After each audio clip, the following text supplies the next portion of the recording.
di dua. Kita akan fokus yang pertama pada klasifikasi teks ya, atau text mining, dan yang kedua adalah mengenai speech atau suara. Kebetulan di bidang saya adalah sebagian besar riset saya di bidang suara. Jadi nanti akan kita lebih banyak mungkin di suara yang merupakan bagian dari NLP juga. Oke, yang pertama kita akan bahas mengenai teks ya. Oke, seperti yang sudah kita bahas di minggu lalu, bahwa cara melakukan klasifikasi flow sederhananya seperti berikut. Kita baca datanya terlebih dahulu, kemudian kita lakukan preprocessing data. Dalam hal ini, data yang kita lakukan preprocess adalah teks ya, atau kata atau kalimat. Dan data tersebut akan kita split menjadi data latih dan data uji. Data latih akan kita gunakan untuk melatih model dengan data teks kita, yang nantinya model tersebut setelah kita latih dengan model machine learning atau deep learning, dia akan menghasilkan model pintar atau AI. AI-nya baru di sini, ya. Sebelumnya belum AI. Setelah dilatih, jadilah dia AI. Kemudian data yang sudah kita latih itu akan kita uji dengan data uji. Performance-nya atau modelnya agar kita mendapatkan validasi dari model yang kita uji, sehingga nanti model yang kita bangun itu valid dan reliable. Case kali ini kita akan menggunakan datanya yaitu spam classification ya, data spam classification. Nanti bisa diunduh dari, atau saya bagikan aja ya datanya. Saya bagikan dulu.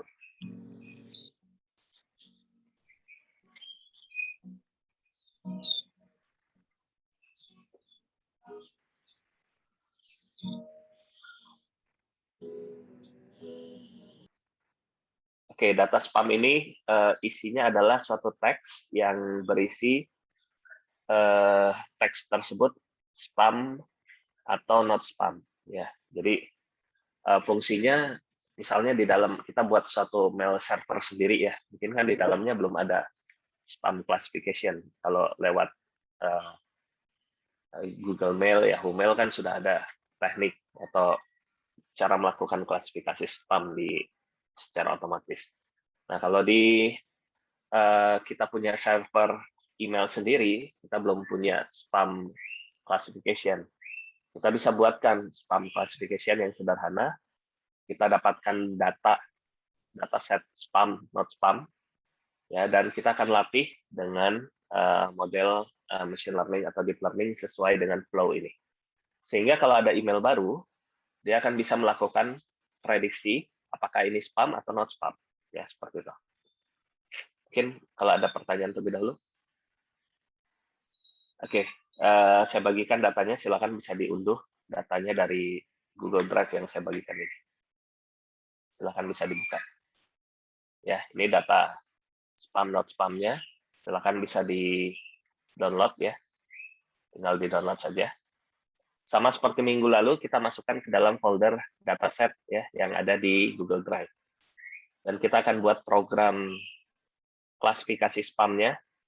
Ini sudah saya siapkan programnya. Oke, silakan boleh dicoba. Bagi yang baru pertama kali datang hari ini, kita akan gunakan tools-nya adalah Google Colab, Google Collaboratory. Silakan bisa dibuka. Kemudian kita buatkan program untuk melakukan klasifikasi spam dan not spam. Langkah awalnya kita baca data dari atau kita hubungkan Google Drive dengan Google Colab ya. Google Drive digunakan sebagai tempat penyimpanan data. Ya, seperti ini kita klik connect to Google Drive.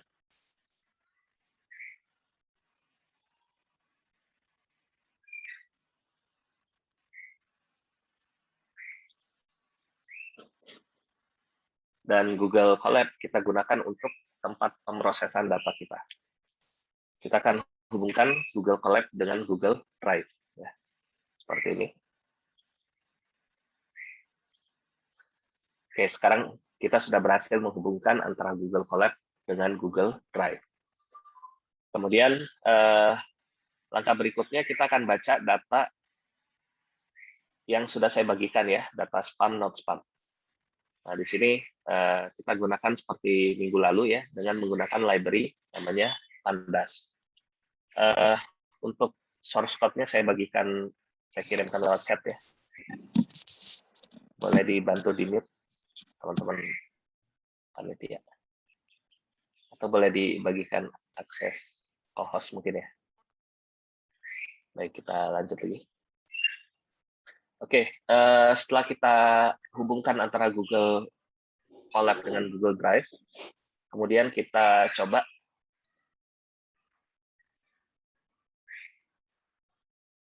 baca data kita dengan menggunakan library Pandas.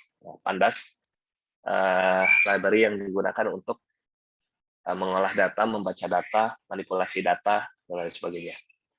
Kita import library Pandasnya, import Pandas, kita aliaskan sebagai PD. Kemudian kita panggil fungsi namanya reachSP. reachSP fungsi bawaan di Pandas untuk membaca data CSV. Dan setelah dibaca, data tersebut akan berubah menjadi data frame. Ya, data frame itu suatu format Pandas yang memudahkan kita untuk manipulasi data, kemudian melakukan filtering data, dan lain sebagainya. Ya. Jadi, output dari pembacaan Pandas ini, dia akan disimpan ke dalam variabel data, ya, so kita ubah menjadi DF. Dan nanti kita dapatkan DF ini isinya adalah data CSV yang kita sudah baca tadi. Ya, seperti itu. Oke, setelah itu kita jalankan data yang kita baca seperti ini. Ya, 4 data terakhir kita. Ya, ini adalah contoh pesan dan kategorinya, maksudnya ini class labelnya apa, apakah spam atau not spam.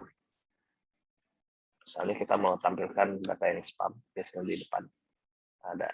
Ya, oh ini ternyata ini spam nih. Gitu. Oke, sampai sini ya. Silakan bisa dicoba juga.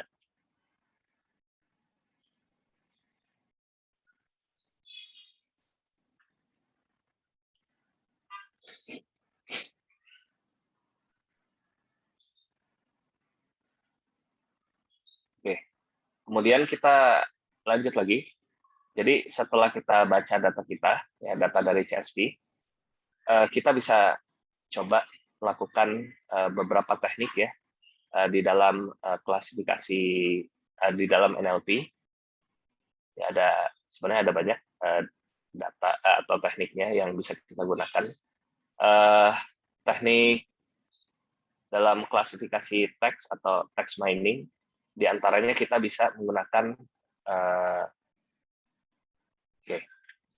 tokenisasi. Ya, jadi setiap kalimat yang kita miliki itu nanti akan kita pecah menjadi token. Token itu kata. Ya. Jadi misalnya kalimatnya saya sedang pergi ke pasar. Nah, itu kan kalimat ya. Kalimat tersebut kita ubah ke dalam bentuk token, ke dalam bentuk kata. Ya, dengan library yang ada, misalnya di sini kita menggunakan NLTK. Ya.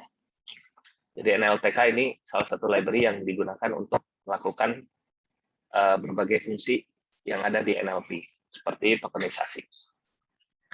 Selain itu, kita bisa menggunakan teknik lain namanya stemming. Ya, stemming itu salah satu teknik yang digunakan untuk mengubah suatu kata menjadi kata dasar.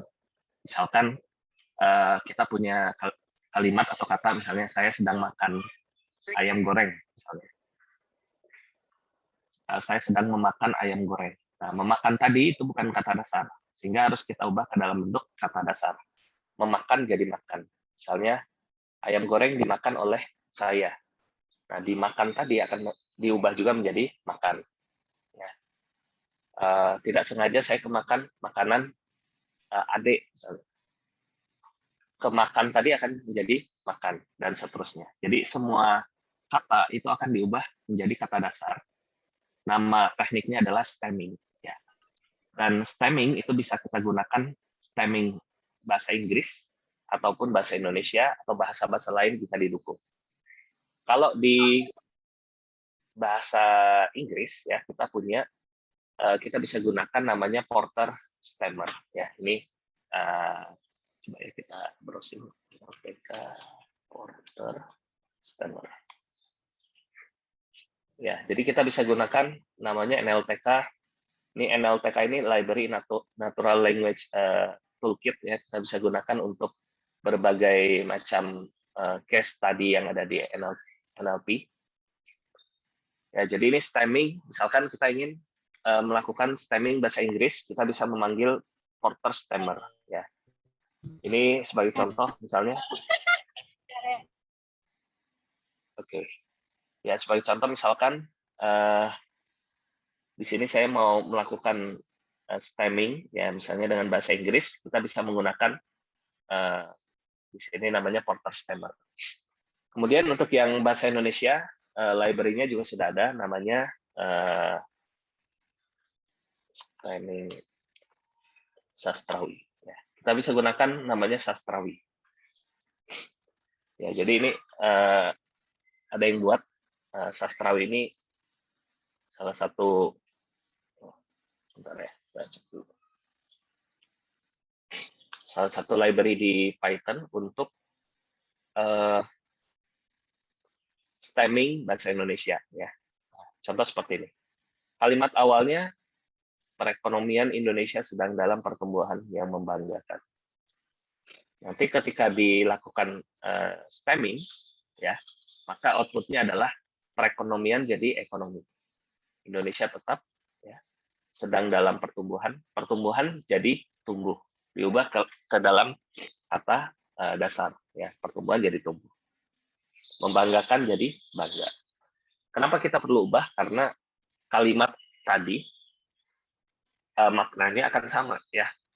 Perekonomian dengan perekonomi dengan ekonomi dengan dan lain-lain, ya, sehingga kita akan mengubahnya ke dalam kata dasar.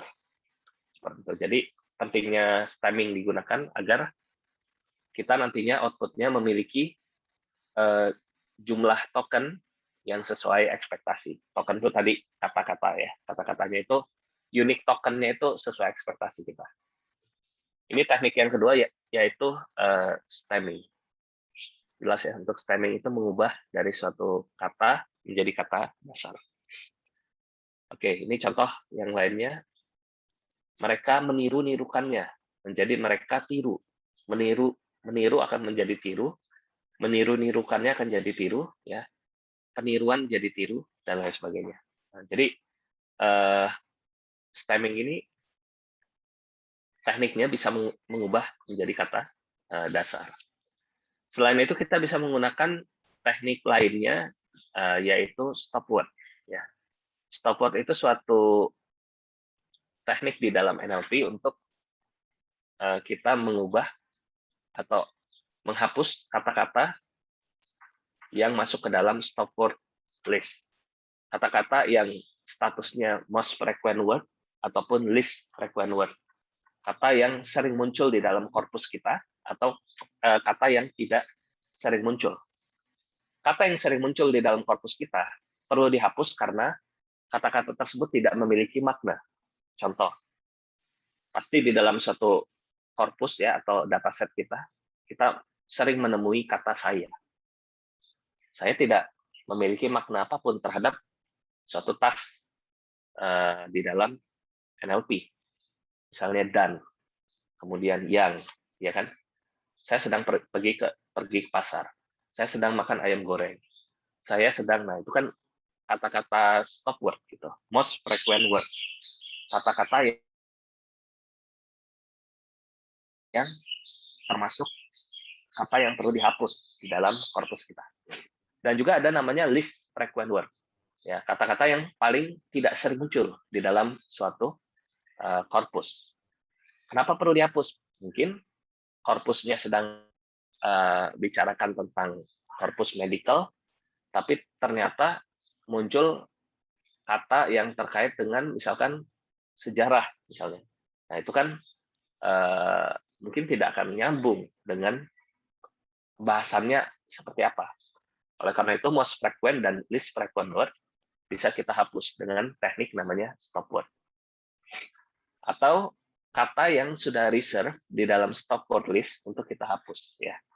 Nah, di sini juga sama ya, di Sastrawi ada juga Sastrawi hyphen stop word. Jadi kita bisa menggunakan kita cek.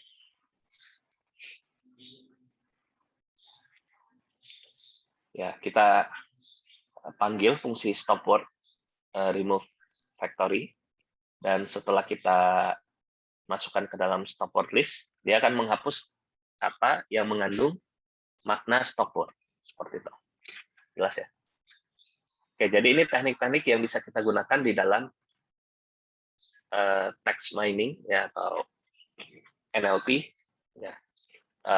Sebenarnya teknik lainnya banyak, tapi mungkin tidak kita bahas di sini ya. Contohnya misalnya seperti spell correction, ya, atau misalnya cek ke Kamus Besar Bahasa Indonesia. Kemudian cek apakah suatu kalimat atau kata masuk ke dalam kamus slang. Ya, slang itu kata-kata gaul gitu. Atau misalkan kita cek lagi apakah kata tersebut ada mengandung abbreviation atau singkatan. Nah, itu adalah teknik yang digunakan sebagai text pre-processing. Ya. Jadi kita balik lagi. Pre-processing data ada tadi yang sudah saya bahas ada 3 ya. Ada tokenisasi, ada stemming, ada stop word. Yang lainnya ada spell correction, kemudian ada cek ke KBBI, cek ada abbreviation word atau enggak, atau misalnya kita lakukan teknik-teknik pre-processing teks lainnya. Ya, jadi banyak. Oke, kita lanjut. Ini sebagai contoh, misalnya saya lakukan sederhana dengan Porter Stammer. Saya panggil Porter Stammer, karena bahasa Inggris ya, jadi Porter Stammer. Kalau bahasa Indonesia kita gunakan yang Sastrawi tadi. Oke, saya panggil, kemudian saya lakukan teknik lainnya boleh ya, misalkan dengan regular expression atau regex. Ini library untuk seperti kita mencari suatu kata di dalam teks ya, dan lain sebagainya. Nah, kemudian kita jadikan lowercase dan kita replace setiap ada misalnya tag ya, atau new line ya, atau retweet. Ini karena datanya dari Twitter, jadi perlu dilakukan preprocessing lainnya. Kemudian kita lakukan tokenize, kita panggil fungsi namanya word tokenize, dan kita lakukan stemming. Gitu. Silakan bisa dicoba.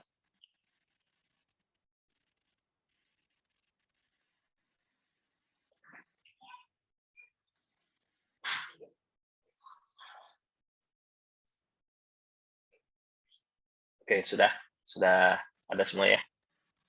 Baik, setelah kita lakukan pre-processing data, kita lihat lagi flow-nya adalah langkah berikutnya, kita split data menjadi data latih dan data uji. Ya. Bagaimana caranya? Minggu lalu sudah kita bahas, kita menggunakan trend test split ya, ini library dari scikit-learn untuk atau fungsi dari scikit-learn untuk membagi data latih dan data uji. Ya. Jadi tinggal kita panggil fungsinya, trend test split, kita masukkan datanya, tadi namanya df ya di sini. Kali ini juga saya ubah tadi ya, ini df. Oops.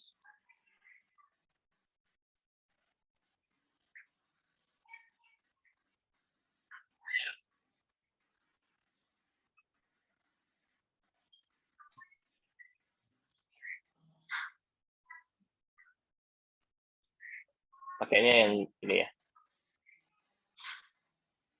Ya, ini data not is not defined karena tadi kan asalnya data ya. Kemudian saya ganti menjadi df. Pakai yang bawahnya.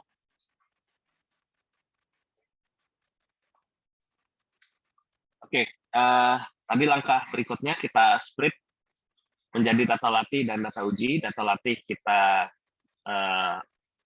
akan gunakan untuk melatih model kita, data uji kita gunakan untuk menguji performance dari model. Ya. Sampai sini dulu, silakan kalau ada pertanyaan. Saya tunggu dulu ya, 1 menit.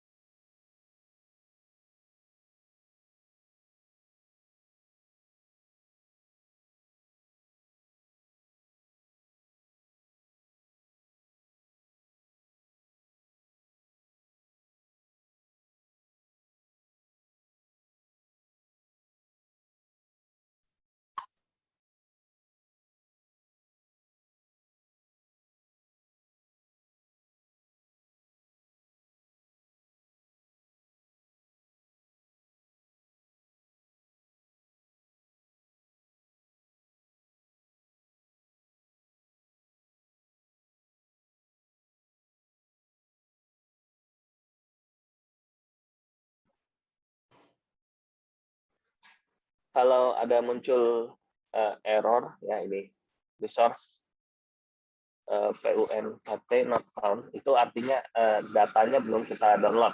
Ya. Datanya belum kita download, kita harus download terlebih dahulu dari NLTK-nya. Ya. Contohnya kayak gitu. Nanti silakan bisa dicoba ya. Jadi kalau muncul itu artinya kita harus download dulu data dari NLTK-nya. Ya. Jadi kalau belum di-download nggak bisa. Seperti ini ya. Tambahkan di atasnya statement ini, NLTK download datasetnya. Oke ya, sampai ya. Perbandingan data itu gimana? 80/20. Sebenarnya bebas aja sih. Mau 90/10, 70/30, ya, tidak ada aturan yang mewajibkan harus 80/20, 90/10 dan lain sebagainya. Oke, silakan. Ada lagi pertanyaan? Kalau nggak ada, saya lanjut ya. Baik, berikutnya kita tadi panggil fungsi trend test split, ya. Masukkan data frame kita. Ya, nanti data frame yang kita masukkan ke dalam trend test split itu akan kita masukkan ke dalam 2 variabel, yaitu data extrain dan data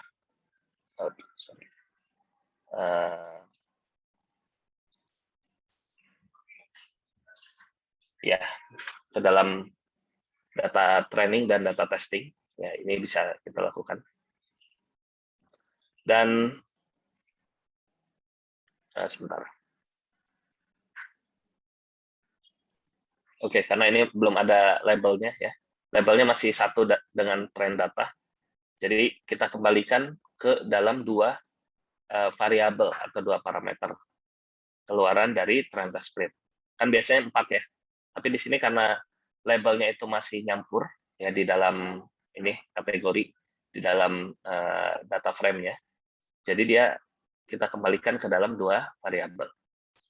Kemudian langkah berikutnya setelah kita split, sebelum kita lakukan pelatihan, kita akan ubah suatu teks di dalam ya teks yang kita miliki ini. Ini kan harus diganti ya, karena teks itu tidak bisa dikenal oleh machine learning. Oleh karena itu teks tadi akan kita ubah ke dalam bentuk numeric ya, atau kita sebut dengan fitur. Ya, jadi kita akan ubah ke dalam bentuk fitur. Salah satu library yang bisa kita gunakan adalah count factorizer. Ya, count factorizer ini library yang bisa kita gunakan untuk mengubah suatu kata ke dalam bentuk fitur. Ya, fitur itu numeric. Nah, jadi kita panggil factorizer, count factorizer. Kemudian kita lakukan proses perubahan data latih kita tadi ya menjadi bentuk fitur. Nah, sekarang X-train kita sudah menjadi bentuk fitur. Dan Y-train kita tetap kita pertahankan sebagai bentuknya adalah kategori. Ya, kategorinya tadi spam atau not spam. Ya.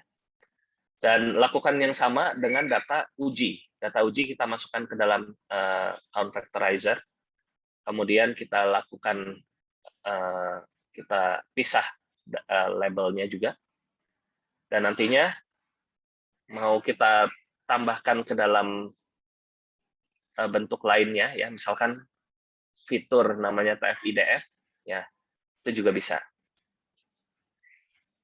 Jadi ada jenis fitur teks lainnya namanya TF-IDF. Ya, jadi selain count factorizer, kita bisa menggunakan TF-IDF. Kita akan ubah ke dalam bentuk TF-IDF. Ya, jadi ini juga suatu fitur di dalam teks. Oke, silahkan bisa dicoba. Ini belum kita lakukan klasifikasi, ini masih kita lakukan proses. Nggak bisa di-copy.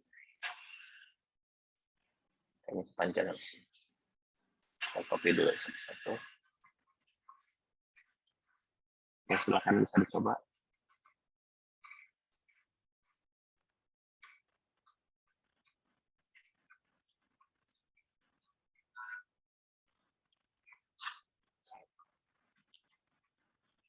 Ya, jadi ini baru kita ubah ke dalam bentuk fitur. Ya, jadi belum kita latih.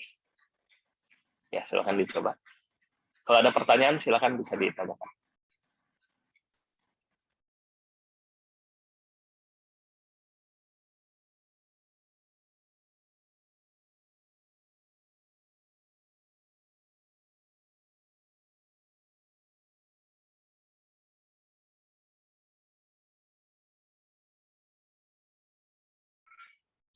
Name data is not defined. Tadi kan sudah dijelaskan ya. Kita ubah data kita tadi jadi DF. Yang tadi masih data, diubah semuanya ke dalam bentuk DF. Ya. Jangan langsung dijalankan, dicoba dipahami dulu. Tadi data kita ubah menjadi bentuk DF. Sorry, namanya hanya diubah aja. Gitu. Oke, ada lagi yang mau ditanyakan? Baik, kalau tidak ada, kita lanjut lagi. Sesuai langkahnya di sini, data yang sudah kita split menjadi data latih dan data uji, dan sudah berubah menjadi bentuk suatu numerik ya atau vektor, kita akan latih dengan model machine learning ya atau deep learning. Kita akan coba di sini, kita gunakan modelnya adalah contohnya NaiPayes. Ya, jadi NaiPayes ini model di dalam machine learning untuk kita bisa mengubah, kita bisa melatih data yang kita miliki dengan prinsipnya adalah menggunakan bias ya. X given Y sama dengan PY given X dikali dengan PY per PX. Ya, jadi kita ubah ke dalam bentuk, kita latih dengan menggunakan NaiPayes. Nah, caranya adalah nanti bisa dicari untuk cara penggunaan NaiPayes, tapi kita panggil dengan library scikit-learn, yang kita panggil NaiPayes-nya, modelnya, dan kita latih. Ini kalau ada kata fit, artinya kita latih. Apa yang kita latih? Yaitu data latih dan label latihnya. Setelah kita latih, nanti kita akan prediksi dengan data uji kita. Masih ingat ya, minggu lalu ya? Jadi kita latih datanya dengan data latih, dan kita prediksi dengan data uji. Nah, hasil evaluasinya, ini akan kita tampilkan dalam bentuk, misalnya di sini adalah classification report. Ya, contohnya seperti ini. Ternyata saya mendapatkan akurasinya adalah 87% dari model NaiPayes yang sudah dibangun. Gitu ya. Oke, silakan bisa dicoba lagi. Ya, jadi langkah terakhir tadi, data latih kita latih dengan menggunakan NaiPayes. Kita tinggal panggil saja NaiPayes-nya, dan kita latih dengan data latih kita dan label latihnya, dan hasilnya kita prediksi dengan data uji kita. Evaluasinya kita tampilkan bisa dengan classification report atau dengan confusion matrix. Minggu lalu sudah kita pelajari. Ada yang mau ditanyakan dulu? Silakan. Nanti hasilnya seperti ini. Saya dapatkan akurasinya adalah 87%. Contohnya.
Ada yang mau ditanyakan sejauh ini? Ya, jadi ini adalah contoh klasifikasi. Nanti ada latihannya. Latihannya, tapi di akhir aja ya. Jadi saya jelaskan dulu semua teorinya, nanti latihannya atau tugasnya ini akan kita kerjakan di akhir. Ya, tugasnya nanti sedikit agak panjang waktunya, jadi saya jelaskan dulu untuk teorinya terlebih dahulu ya.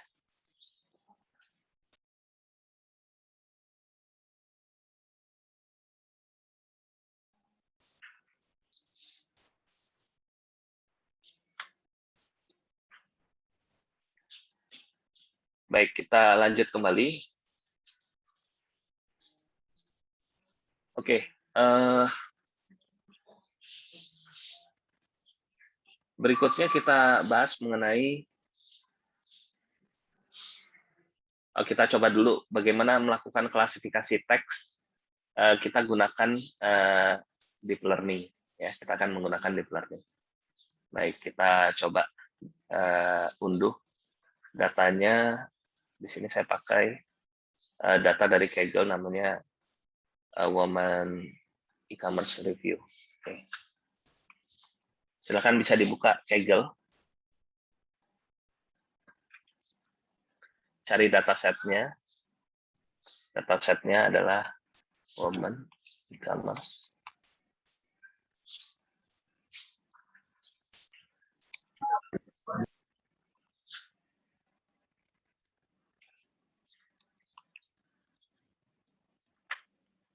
Nah ini. Kita akan gunakan, ada pertanyaan.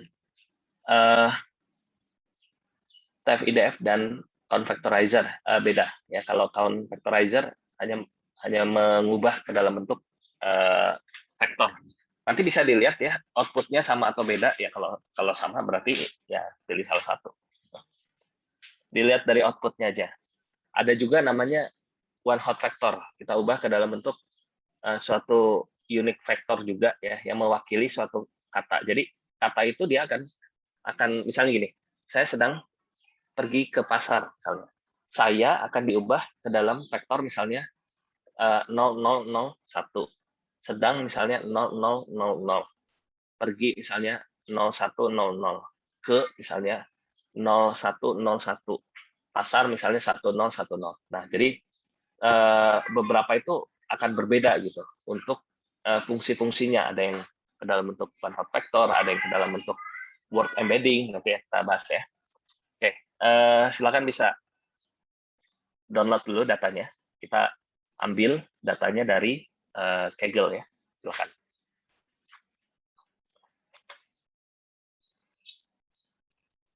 Jadi kita akan gunakan data berikutnya adalah e-commerce plotting review.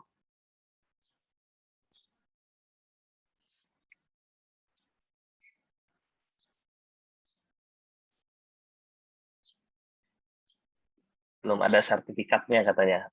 Mungkin boleh dibantu teman-teman panitia. Kenapa belum ada sertifikatnya, katanya. Oke. Oke, mungkin kita fokus dulu ke pembelajaran ya. Sertifikat nanti bisa ditanyakan ke panitia. Baik, kita lanjut lagi. Berikutnya adalah silakan bisa digunakan data kita di sini, Moments Clothing e-commerce review. Klik download.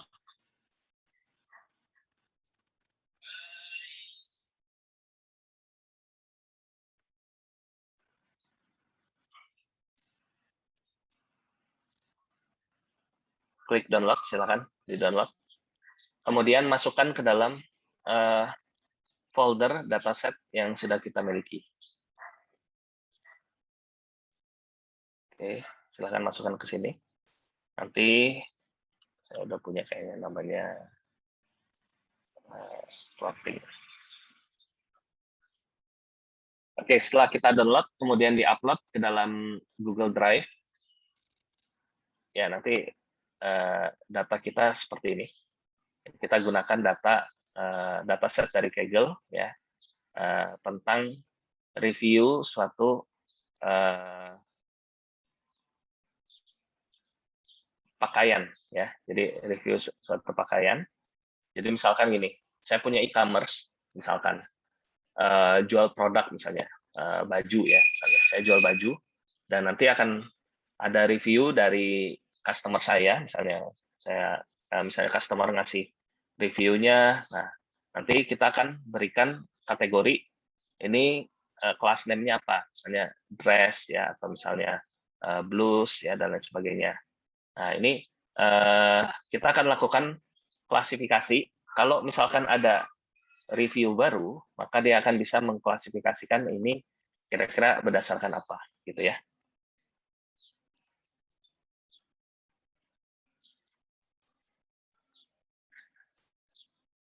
Oke, seperti itu kita lanjutkan lagi.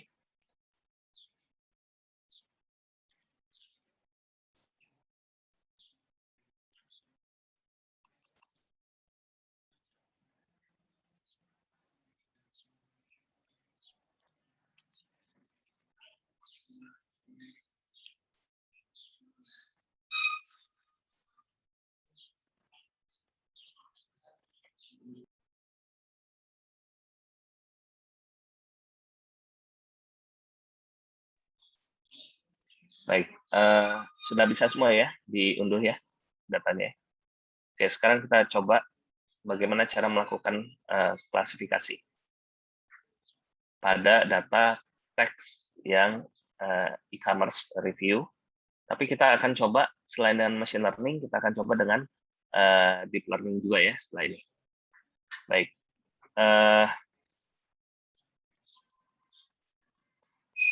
Oke, data yang sudah kita dapatkan, kemudian kita baca dengan Google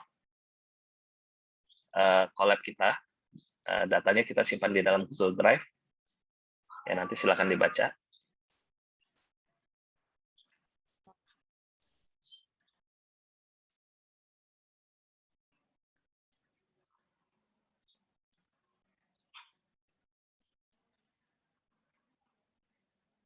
Kemudian langkahnya sama, kita akan baca datanya dengan menggunakan Pandas, ya library Pandas, dan kita gunakan fungsi read CSV untuk membaca data yang berasal dari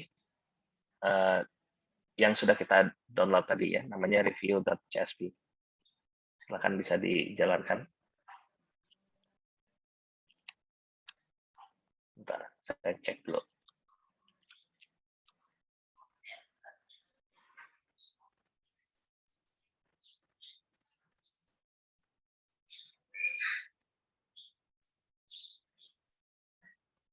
Mungkin terkait sertifikat nanti dulu ya, teman-teman. Pertanyaannya nanti dulu agar kondusif, kita fokus di pembelajaran dulu. Itu sertifikat menyusul. Oke, kita lanjut lagi. Tadi datanya saya namanya clothing. Bentar, saya cari dulu datanya. Clothing.csv.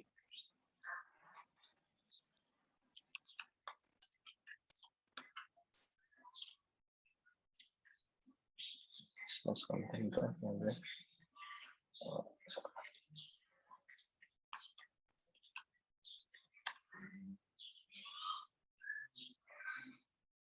Oke, setelah kita baca, kita memiliki datanya sebagai berikut.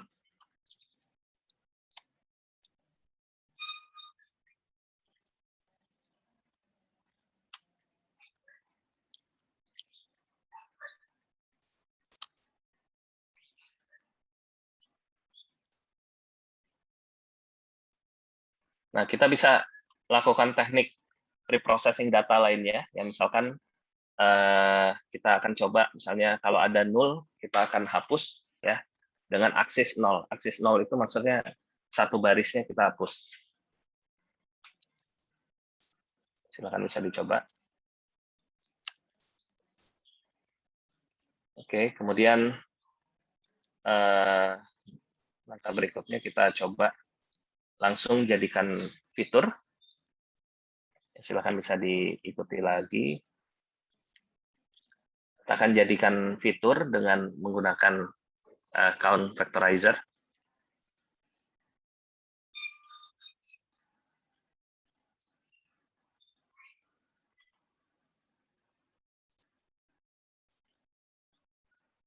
Bentar.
Oke, kemudian ini langkahnya sama ya, kita coba bagi data latih dan data uji. Data latih kita gunakan untuk sebagai data yang digunakan untuk kita modelkan. Ya, ini seperti ini flow-nya, sama. Data latih akan kita coba latih dengan menggunakan, misalkan, contohnya naik bias lagi. Silakan bisa dijalankan kembali.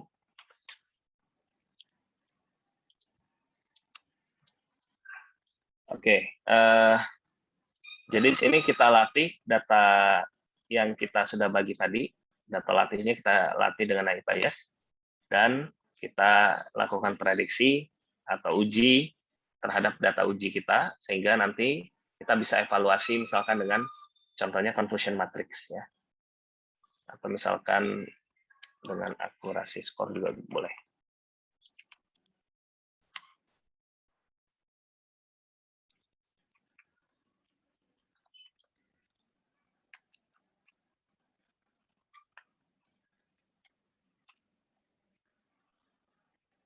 Nah, kita dapatkan di sini ada akurasinya 58%. Namun di sini akurasi 58% ini tersusun atas beberapa kelas ya. Jadi mungkin seperti yang saya sampaikan sebelumnya, misalkan, oh ini kecil nih 58%, kita cek dulu kelasnya dari berapa. Kalau kelasnya banyak, ya mungkin ini akan termasuk salah satu yang bagus gitu. Itu ya. Silakan bisa diikuti. Kelasnya banyak di sini. Jadi kita dapat 58-59%, sebelum di-tuning itu akan terasa bagus juga gitu. Oke, ada yang mau ditanyakan dulu? Sebelum kita masuk ke deep learning, kita akan melakukan klasifikasi teksnya dengan menggunakan deep learning. Interupsi, Pak. Halo. Ya, silakan, boleh. Barusan saya mau nanya, barusan akurasi skornya berapa ya, Pak?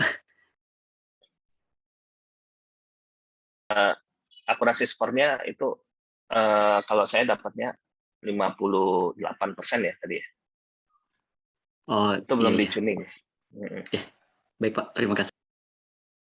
Oke, sama-sama. Oke, oh iya, cara membaca confusion matrixnya gimana? Oke, coba kita baca ya.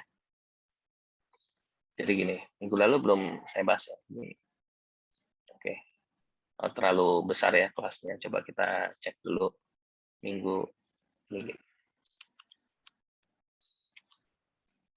Kita coba data lainnya. Cara membaca confusion matrix, misalkan kita gunakan data lain ya. Coba saya jalankan dulu.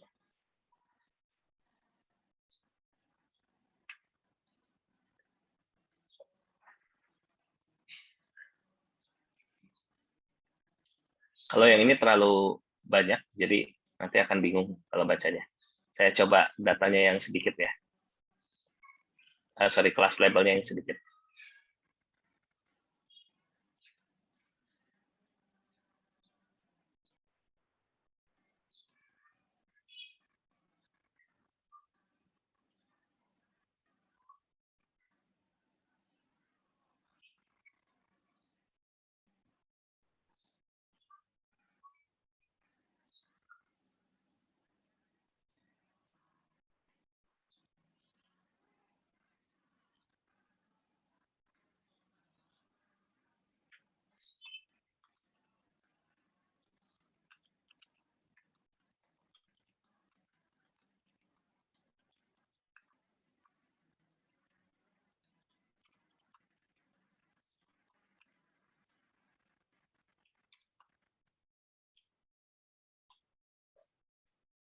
Oke, cara membacanya seperti ini. Ini kita lihat ya, ada suatu matriks ya. Matriksnya ini ada yang kita lihat dulu tipenya apa ini. Tipenya kalau saya lihat sekilas ini sudah diagonal. Diagonal maksudnya secara diagonalnya lebih besar daripada matriks yang atasnya dan bawahnya. Ya. Nah sehingga kita bisa katakan ini sudah valid kalau misalkan lebih besar nilai diagonalnya. Nah, namun lebih detailnya seperti berikut. Ini cara membacanya. Misalkan saya punya, atau saya buat satu. Oke, sebagai contoh dari suatu confusion matrix ini, kita bisa menghitung suatu nilai, sebentar ya, saya tampilkan lagi. Kita lihat dari Wikipedia. Oke, di sini ada suatu nilai yang nantinya akan kita hitung dengan menggunakan precision atau recall. Ya. Oke, nilai tersebut sebagai contoh kita hitung terlebih dahulu precision. Katanya di sini true positif dibagi dengan true positif ditambah dengan false positif. Ya, untuk menghitung precision. Precisionnya adalah true positif dibagi dengan true positif tambah dengan false positif. Ya, seperti ini. True positif dibagi dengan true positif ditambah dengan false positif. Ya. Nah, bagaimana kita kaitkan dengan confusion matrix ini? Untuk mendapatkan nilai precision kelas ini kan ada dua kelas ya. 2 minggu lalu kita pakai data ini kalau nggak salah. Jadi misalkan ini kan voice gender, misalnya inputnya adalah suatu fitur suara, outputnya adalah dia pria atau wanita. Berarti kan ada 2 kelas label. Ya. Nah, kita akan coba hitung nilai precision 1, yaitu di sini nilai misalnya pria. Ya. Kita dapatkan dengan cara true positif dibagi dengan true positif ditambah dengan false positif. Ya, dapat dari nilai ini. Bagaimana precision? Berarti true positifnya itu artinya dia nilainya adalah kelas labelnya adalah pria dan benar diprediksi sebagai pria, yaitu nilainya adalah 180. Saya ulangi ya, nilai true positif dari P1 adalah hasil prediksi dengan label aslinya itu sama. Maksudnya sama-sama pria nih hasilnya. Artinya nilai true positifnya adalah 180. Dibagi dengan true positif lagi 180 ditambah dengan false positif. Ya. Hasil prediksinya itu pria, tapi dia salah, kelas label aslinya adalah wanita. Jadi dia intinya salah prediksi ditambah dengan 60. Nah, ini adalah nilai true positif dari yang kelas labelnya adalah pria. Kemudian kita hitung juga nilai presisi dari P2 atau di sini adalah wanita.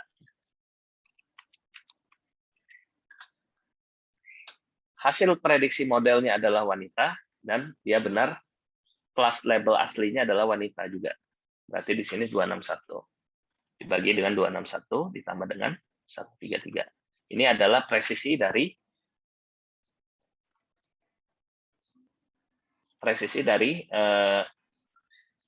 kelas labelnya wanita.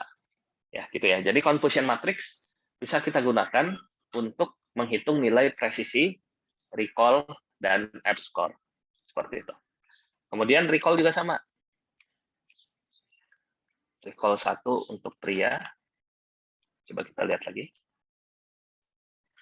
Katanya kalau recall itu adalah true positif dibagi dengan true positif ditambah dengan false negatif. Jadi seperti ini. Bagaimana cara menghitungnya? True positif tadi untuk yang pria, hasil prediksinya pria, dan label aslinya adalah pria. Berarti totalnya adalah 180 dibagi dengan 180 tambah false negatif. Ya, dia salah memprediksi, hasil prediksinya dia wanita, tapi ternyata kelasnya adalah pria. Ya, berarti di sini 133. Gitu. Sama juga untuk yang recall 2. Berarti 261 dibagi dengan 261 ditambah dengan false negatifnya adalah hasil prediksinya pria, tapi label aslinya adalah wanita. Ya, berarti 60. Gitu. Dan kita dapatkan nilai recall-nya dari sini. Gimana, bisa dipahami nggak?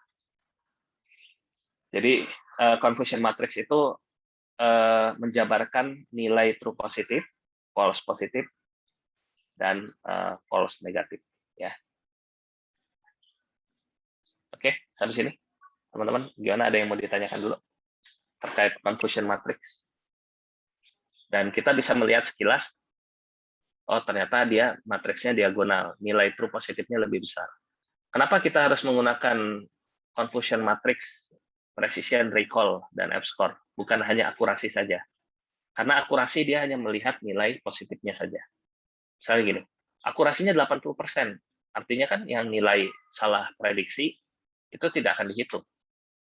Dia hanya menghitung nilai yang true positifnya saja. Itu adalah akurasi. Sementara kalau recall dan precision serta confusion matrix, dia melihat semuanya, nilai salah prediksi juga.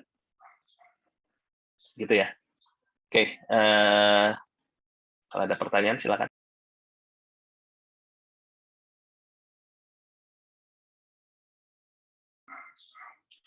Untuk yang ini gimana? Ya, yang ini kalau seperti ini banyak ya bingung kita lihatnya, tapi bisa nggak ya dikecilin? Oh, nggak bisa. Kita lihat dari nilai diagonalnya aja. Diagonalnya bagaimana? Besar atau kecil? Ya. Nilai diagonalnya matriksnya, ya kalau misalnya kemungkinan besar, bisa jadi kita bisa nyatakan valid ya, seperti itu. Oke, kita lanjut lagi.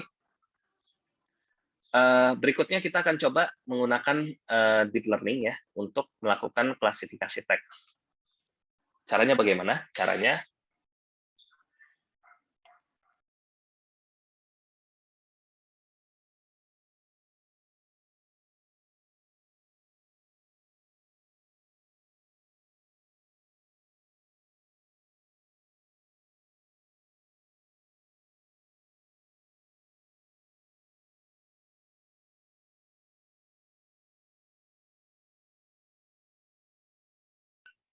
ada suatu model yang basisnya adalah model recurrent. Ya, kita akan gunakan model recurrent.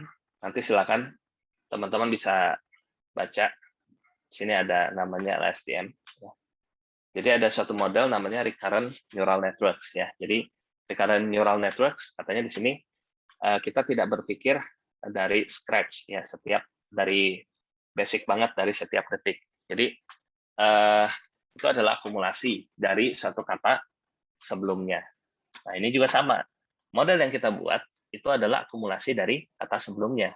Kita sebut dengan recurrent ya. Jadi sebagai contoh gini. Misalnya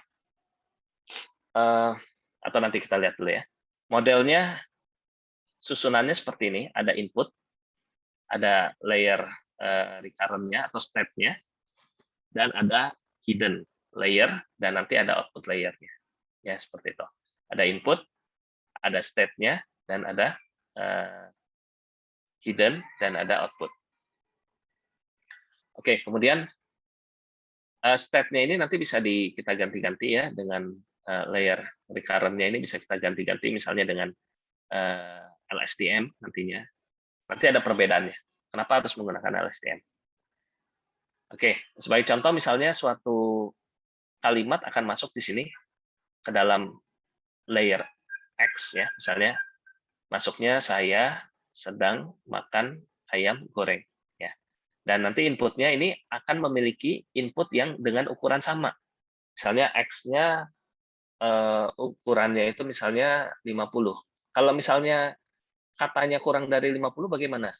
Kita akan tambahkan suatu teknik ya, teknik yang mana tekniknya itu dia akan kata-kata, jadi misalnya gini, saya kasih contoh ya, sebagai contoh saya buka dulu subline.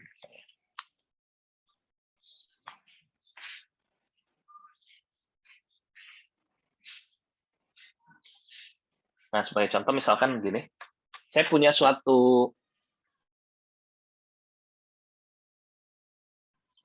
kata atau kalimat, saya sedang makan ayam goreng.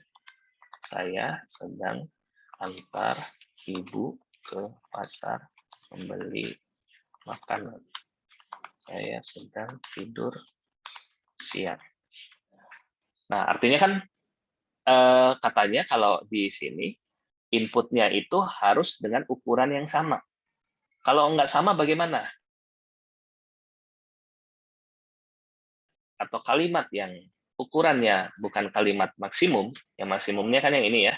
Kita lihat 1, 2, 3, 4, 5, 6, 7, 8. Ada 8 kata. Ya, yang lainnya hanya 5. Kita akan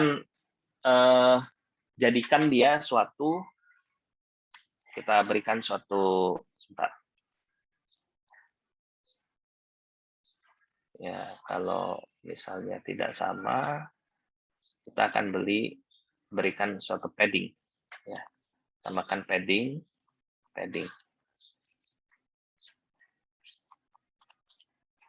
Sehingga dia sama ya. 4, 5, 6, 7, 8. Ukurannya semua sama jadinya. Dan kalau sudah sama ukurannya, ini kan sama ya, 8 word semua. Ya. Kalau ada kalimat lainnya, saya tidur misalnya, ya udah tambah lagi. sampai dengan ukurannya sama. Seperti itu. Ya.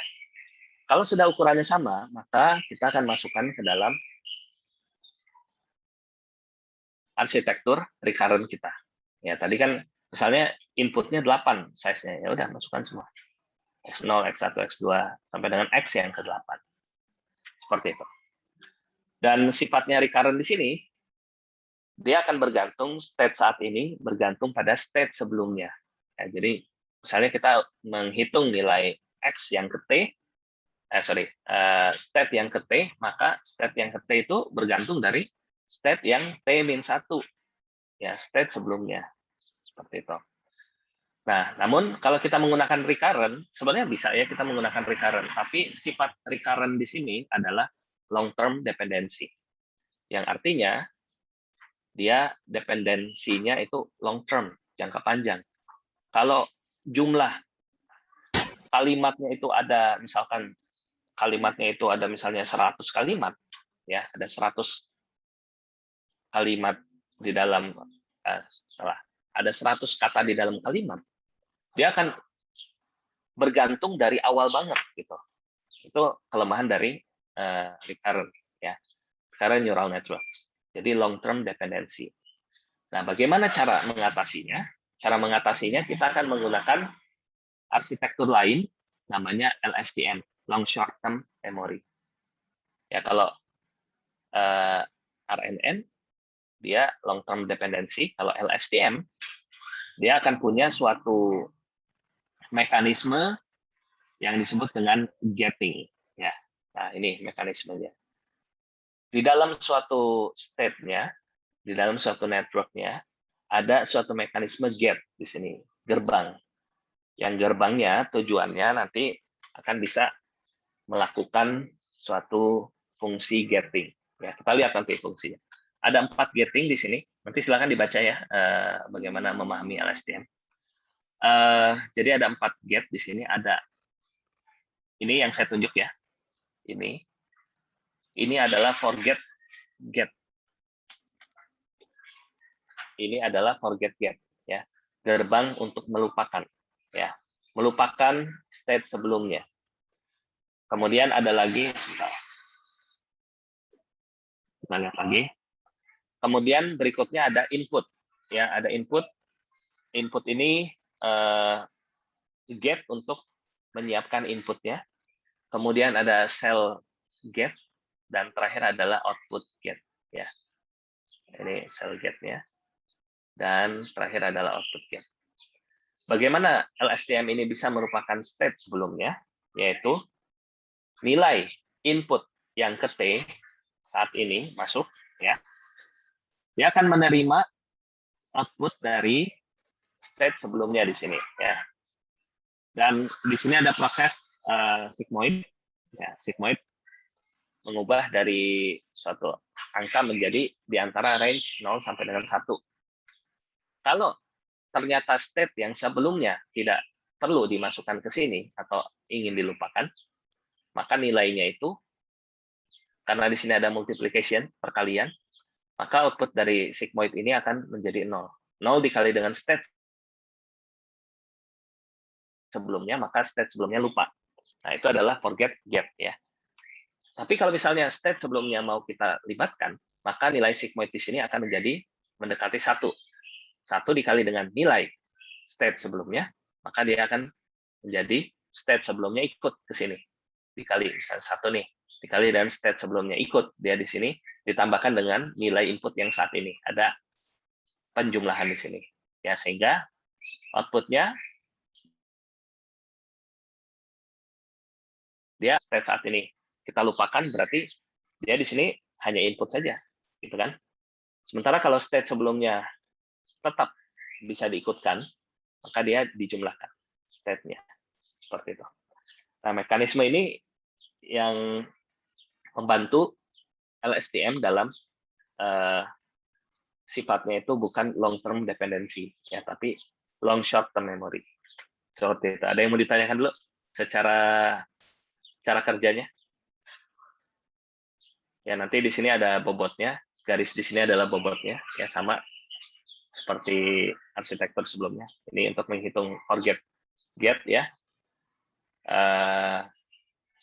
Kita masukkan ke dalam fungsi sigmoid, bobot W-nya dikali dengan H T-1 dikali X.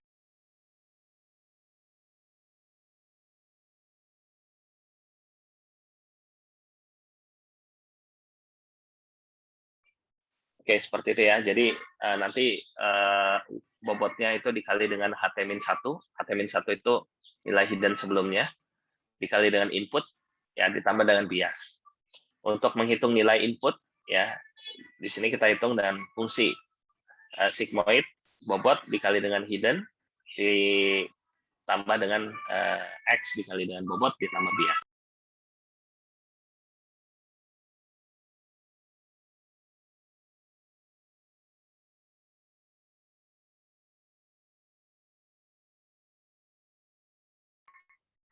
Oke, kemudian untuk menghitung nilai cell gap-nya juga sama ya, seperti ini. Kita lihat aja garisnya, bagaimana dia bekerja. Ya, dan sampai dengan terakhir. Mungkin ada yang mau ditanyakan dulu?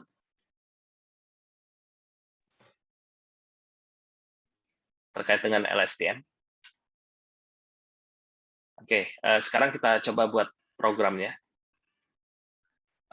Kita akan gunakan sama seperti minggu lalu ya, dengan menggunakan Keras, itu sudah ada library yang tersedia untuk membuat LSTM. Nah, kita siapkan dulu untuk codingannya. Tadi saya kirimkan sampai di sini ya. Oke. Kita lanjutkan lagi codingannya. Kita gunakan library dari Keras ya, yang nanti kita import misalnya di sini di Keras juga sudah ada tokenizer untuk mengubah suatu kalimat menjadi suatu token, dan juga kita gunakan fungsi pad sequence ya, padding. Kita akan gunakan untuk padding seperti ini ya. Kemudian kita jalankan, misalkan di sini sequence length-nya misalnya 250, jadi maksimum panjangnya itu 250 kata dalam satu kalimat ya. Jadi inputnya X1, X2 sampai dengan X250. Kemudian kita akan menggunakan misalkan di sini ada jumlah katanya, misalnya ada 50.000 unique word ya. Jadi kalau tidak masuk ke dalam 50.000 tadi, maka akan di remove seperti itu.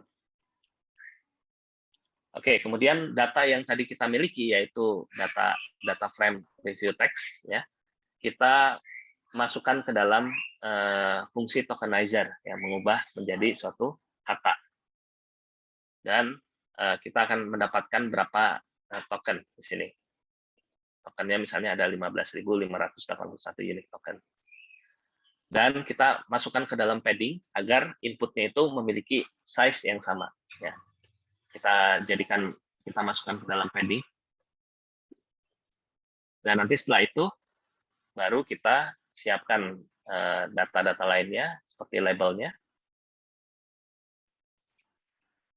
Dan sama ya, prosesnya kita lakukan trend test split, kita bagi data latih dan data uji. Oke, seperti ini. Dan setelah itu barulah kita latih dengan menggunakan LSTM contohnya. Oke, saya kirimkan ya. Silakan bisa dicoba.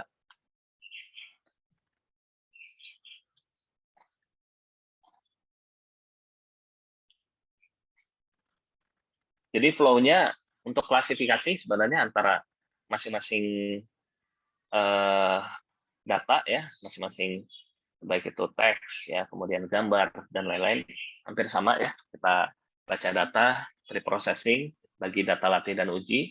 Data latih kita buat modelnya, data uji kita validasi modelnya. Seperti itu. Oke. Langkah berikutnya kita siapkan model sekuensial. Masih ingat ya minggu lalu? Model sekuensial artinya dia berurutan dari satu layer ke layer lainnya. Layer pertamanya kita masukkan satu layer embedding ya, layer embedding. Nah, untuk penjelasan mengenai embedding word ya, sebenarnya kita ada webinar lainnya di Bisa AI Academy, nanti bisa ikut ya, karena agak panjang kalau penjelasan bagaimana suatu word embedding bekerja. Karena ada banyak ya jenis word embedding-nya. Nanti itu akan dibahas di webinar seri lainnya. Oke, kemudian masuk ya suatu kata yang sudah dalam bentuk vektor, masukkan ke dalam word embedding. Ya, ada banyak, misalkan seperti fast text atau Glovi. Ya, ini bisa diganti kalau ini yang standar dari word embedding Mikolov ya. Kemudian masuk ke dalam word embedding, kemudian kita lanjutkan ke layer LSTM. LSTM-nya tinggal dipanggil seperti ini aja. Ya. Kemudian terakhirnya adalah hidden atau output layer. Ya, diaktifasinya dengan softmax. Dan konfigurasi lainnya sama ya, kita compile, optimizer-nya kita setup, akurasinya kita dapatkan, dan terakhir adalah kita latih data latih kita dan label latih kita. Seperti itu. Kalau kita jalankan nantinya, ya kita mendapatkan akurasi yang nantinya naik seiring dengan waktu latihnya. Seperti itu. Oke, silakan bisa dicoba ya, saya juga coba saya jalankan. Boleh, silakan dicoba. Ya, nanti akan dilatih seperti ini.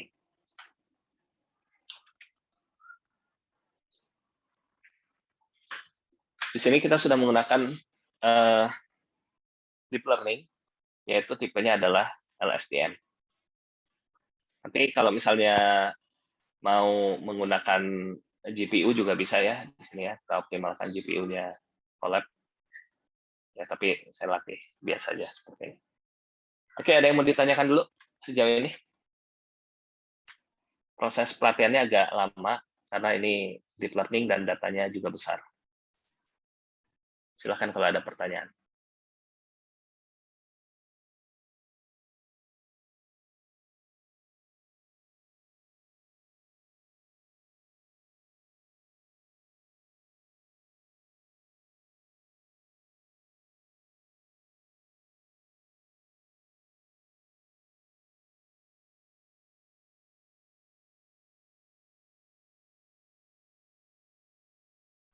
Kalau di Jupyter bisa lebih cepat ya, kalau di lokal bisa lebih cepat ya. Ini karena kan kita pakainya Google Colab ya, komputasinya online.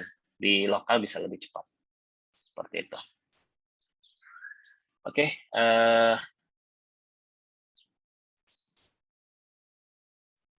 apakah computing menggunakan GPU akan lebih, hasilnya sebenarnya sama ya, hanya mempercepat proses pelatihan dan proses inference saja kalau GPU itu. Kalau hasilnya ya sama. Hasilnya kan algoritma yang kita buat ya. Tapi melatihnya di mana, mau di GPU atau di CPU atau di tempat lainnya. GPU maksudnya GPU mungkin buat teman-teman yang baru ya, GPU untuk game ya, itu seperti itu.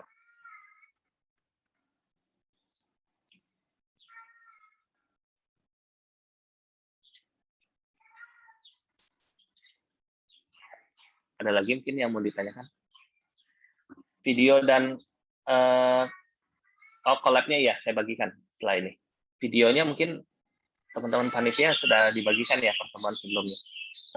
Iya, Pak. Bibi apa ya, biasanya baik. kami upload di YouTube, Pak. Nanti kami share lewat di YouTube. Pak Ihsan biasanya. Ya, oke. Jadi teman-teman mungkin bisa dicek nanti di YouTube-nya Purino ya. Minggu lalu saya juga sudah cek, sudah ada videonya. Nanti bisa dicek di YouTube untuk videonya. Oke, ada lagi yang mau ditanyakan? Oh, ada. Di dalam classification report terdapat satu baris dengan precision recall dan nilai 0,0 support warning. Artinya apa ya? Sebentar.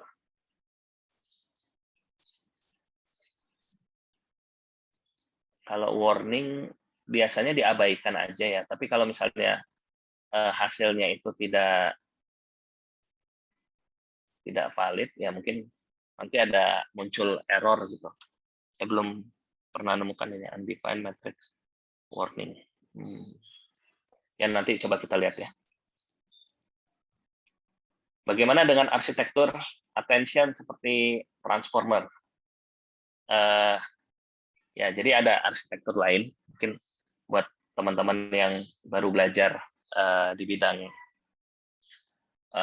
NLP ya. Jadi untuk arsitektur deep learning yang mungkin awal mulanya itu khusus untuk atau mungkin gini, saya coba ceritakan runut ya.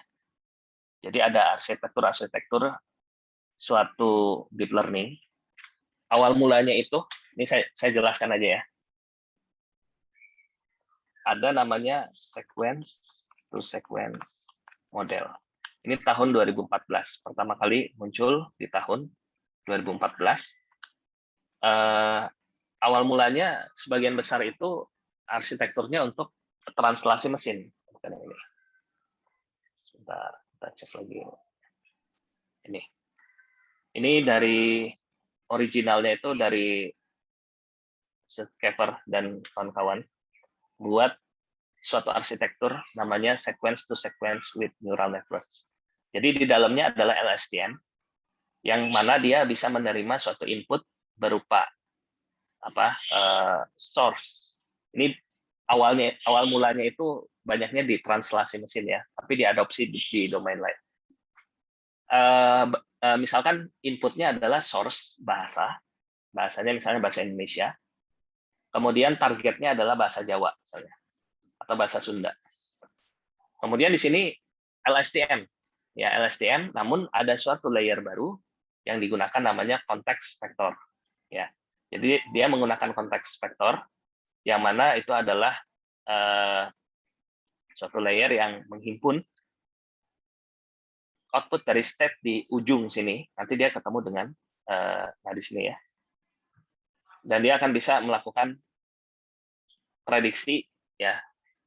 Di sini parallel corpus yang kita gunakan. Ini awal mulanya, ya sequence to sequence. Kemudian muncul lagi tahun 2015 namanya yang tadi ya attention, NLP with attention, Luong.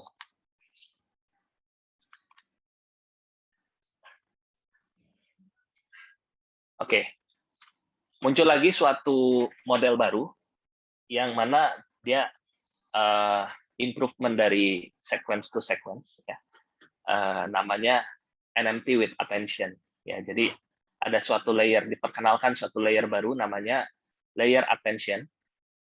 Layer attention ini konteks vektor kan udah digunakan ya di sequence to sequence. Nah, ada layer baru namanya attention.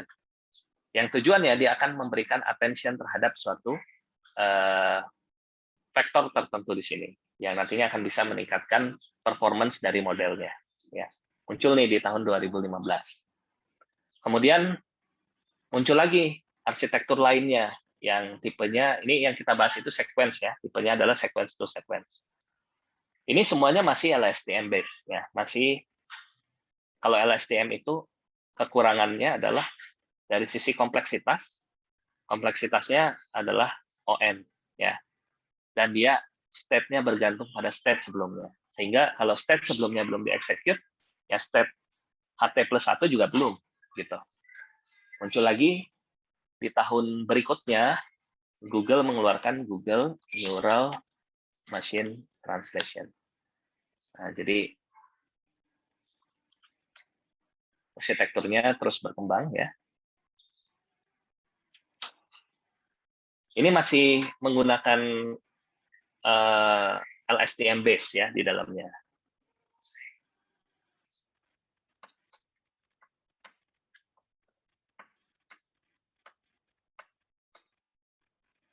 Ya, dia masih menggunakan attention base ya, dan juga masih menggunakan namun di sini sudah diperkenalkan modelnya adalah encoder dan decoder ya, seperti itu. Dan secara kompleksitas ya masih tetap kompleks di sini. Dan layernya semakin banyak juga ya. Dan dia menambahkan beberapa layer lain. Nah, ini seperti ini. Dia coba tambahkan ada beberapa bidirectional ya dan lain-lain. Ada concat-nya. Jadi layer-layernya semakin berkembang. Yang sebelumnya hanya LSTM biasa, numpuk di konteks layer, diperkenalkan layer attention, kemudian di sini ada layer-layer baru lainnya ya, dan sebagainya dia tambahkan ya di dalam sini, sehingga performance-nya lebih oke, tapi kendala utamanya tetap inference time dan waktu latih yang lama, karena kompleksitas dari LSTM tinggi. Kemudian, ini tahun 2016 ya, 2016. Tahun 2017 muncul lagi suatu model lainnya, dia menggantikan sepenuhnya LSTM ya untuk kasus translasi mesin. Namanya, jadi untuk kasus sequence to sequence model. Namanya convolutional sequence to sequence learning. Oke, ini coba kita lihat. Yang sebelumnya LSTM itu memiliki kompleksitasnya adalah ON, dia gantikan, ini Gehring dan kawan-kawan. Mereka membuat LSTM ini tidak digunakan lagi di dalam suatu sequence learning. Ya. Dia ganti menjadi apa? Menjadi konvolusi. Nah, seperti yang kita ketahui, konvolusi secara kompleksitas lebih ringan. Karena di sini yang dilakukan konvolusi adalah bukan memproses linear number dan depends on previous state. Enggak kan? Tapi yang dilakukan adalah dia melakukan suatu sliding window yang nantinya kompleksitasnya adalah ON per K. Yang artinya, kalau dikatakan lebih cepat nggak? Iya, lebih cepat. Kenapa? Karena tidak menggunakan LSTM lagi. Gitu. Ya. Dia prosesnya sebagai sliding windows dan dibagi dengan kernel. Makanya di sini kompleksitasnya adalah ON per K. Setiap linear number dibagi dengan kernelnya di prosesnya. Lebih cepat nggak? Iya, karena ON per K. Dibandingkan ON, ya lebih cepat ON per K. Gitu. Secara kompleksitasnya. Gitu. Oke, mungkin kalau yang masih bingung kompleksitas, gini, saya coba simulasikan. Ada kompleksitasnya itu misalnya ON ya tadi ya. Kemudian ada begini aja. Ada N yang paling cepat sebenarnya log N. Tadi ada lagi N per K kernelnya. N log N. N kuadrat, N pangkat 3. Dan seterusnya sampai dengan N faktorial. Ya. Anggaplah N-nya adalah 8. Inputnya adalah 8. Berapa banyak dia diproses? Kalau kita masukkan 8 ke log N, berarti 3. Ya. Log 8 kan 3. ON per K misalnya kernelnya itu ada, anggaplah ada 2. Berarti di sini yang dia proses adalah 4. Ya kan? N-nya, kalau kita masukkan ke dalam 8 ke dalam N, ya 8. Masukkan ke dalam N log N, 8 dikali dengan log 8. Log 8 kan tadi 3 ya, berarti 24. N kuadrat 64. N pangkat 3 8 kali 8 kali 8. Ya. Dan seterusnya 8 faktorial. Nah, ini kompleksitas ya. Jadi kita punya suatu model yang kompleksitasnya apakah misalkan ON, log N, tadi kalau konvolusi itu ON per K kernelnya. Kemudian ada lagi N log N, ya N kuadrat dan sebagainya. Nah, oleh karena itu modelnya dari convolutional sequence to sequence learning, kalau dikatakan inference time-nya cepat, iya, karena dia menerapkan arsitekturnya adalah konvolusi. Coba kita lihat ya arsitekturnya. Dengan memproses translasi mesin yang sama, inputnya sama ya di sini ya, masuk ke word embedding, dia ada suatu layer positioning di sini. Ini nggak saya jelaskan ya karena kompleks. Saya jelaskan sekilas saja. Kemudian masuk ke layer attention, ya. Kemudian ada ininya juga apa? Di sini pasangan paralel korpusnya dalam bahasa Inggris. Masuk lagi ke konvolusi. Ya, di sini ada get linear units, ya. Dot matrix, dot product, ya. Kemudian lakukan attention dan prediksi. Nah, di prediksinya di sini nggak ada lagi LSTM di dalam sini, tapi konvolusi prosesnya. Artinya yang dia solve di sini bukan masalah performance, tapi yang dia solve performance itu maksudnya akurasinya bagaimana, bukan. Tapi yang dia solve adalah masalah inference time dan waktu. Nah, bagaimana ini pertanyaannya kalau dengan layer transformer? Ya, transformer misalkan, oke, ya mungkin teman-teman sudah pada belajar ya. Ada namanya transformer model. Transformer siapa ya yang buatnya? Mas Wani. Saya pernah pakai juga transformer. Ya kita lihat bisa dikatakan cepat atau tidaknya, ya kita bisa compare dengan arsitektur sebelumnya. Ya, jadi banyak sisi ya. Ini kan pandangan orang-orang beda-beda ya. Bagaimana dengan layer transformer? Ini di sini diperkenalkan layer baru ya, seperti namanya ada positional encoding. Sebenarnya ini sudah diperkenalkan di convolutional sequence to sequence ya. Ditambahkan lagi misalnya multi-head attention ya, yang sebelumnya attention di sini multi-head attention. Itu kemudian kita tambahkan lagi layer-layer lainnya.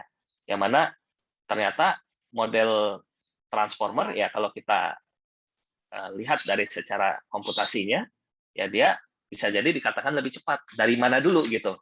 Kalau misalnya kita bandingkan dari layer arsitektur pendahulunya, iya bisa jadi lebih cepat ya. Tapi yang sekarang 2022 nih, kemarin saya baca ada namanya, nanti ya saya lupa linknya, ada di komputer saya nih, nanti saya cek dulu. Tapi secara garis besar gini, semakin berkembang, kemarin saya baca ada yang membuat berbasis graph model. Ya, jadi dia sebut dengan graph neural machine translation. Dan ternyata secara inference time-nya lebih cepat juga, gitu. Dan secara akurasinya klaimnya adalah ini klaimnya lebih cepat juga, gitu. Karena ini model baru 2022, 2001, 2022. Kemarin saya coba implementasikan juga beberapa bulan yang lalu. Tapi hasilnya sih lebih ini transformer ya, hasil eksperimen saya lebih baik transformer. Nah, kita mengatakan lebih cepat atau tidak ya harus kita simulasikan sendiri. Nah, kalau bagi yang tertarik, sebenarnya kalau mau menggunakan library juga ada ya, sudah tersedia. Library-nya itu biasanya, sebentar, saya cari dulu. Saya kadang-kadang suka lupa nih kalau sambil ngajar. OpenNMT ya. Nanti silakan bisa coba OpenNMT, ini bisa dimodifikasi layernya. Kalau saya biasanya pakai OpenNMT dan ini sudah tersedia. Biasanya PyTorch atau TensorFlow ya. Ini sudah tersedia beberapa, nah ini layernya ya. Modelnya ini transformer udah ada. Kita bisa modifikasi layernya, layer-layer yang ada di transformer. Itu yang biasanya dibuat oleh researcher. Dia mengupdate, mengubah layer-layer ini gitu agar menghasilkan performance yang lebih baik. Seperti itu. Nanti dicoba aja ya. Ini sudah ada convolutional sequence to sequence ya. Ini tinggal panggil aja di sini. Tapi ya harus ngerti juga cara kerjanya. Atau misalnya kita bisa yang lain juga ya. Listen, attend, dan spell ya, ini juga sudah ada ya. Kemudian RNN with attention, ini yang Luong tadi ya. Transformer ya dan lain-lain. Ini bisa kita modifikasi. Nanti silakan bisa dicoba OpenNMT dan ini open source ya. Kalian bisa modifikasi, bisa lakukan pengubahan model ya dan lain sebagainya. Gitu. Bagi yang tertarik ya. Gitu ya. Jadi sudah terjawab belum? Ini pertanyaan dari Mas Hasan. Arsitektur attention seperti transformer lebih cepat dibandingkan RNN. Iya, jelas ya lebih cepat. Gitu. Oke, gitu ya jawabannya ya. Jadi arsitektur dari deep learning semakin ke sini semakin berevolusi. Yang dikejar adalah performance-nya, yang dikejar adalah waktu inference-nya, yang dikejar adalah waktu latihnya. Sebenarnya banyak. Bagaimana kita menghasilkan suatu model yang mungkin lebih baik dari model sebelumnya, gitu. Oke, Kalau tidak ada pertanyaan, sebentar saya bagikan dulu collab-nya. Kalau ada pertanyaan lainnya silakan ya. Kalau saya bisa jawab, saya jawab.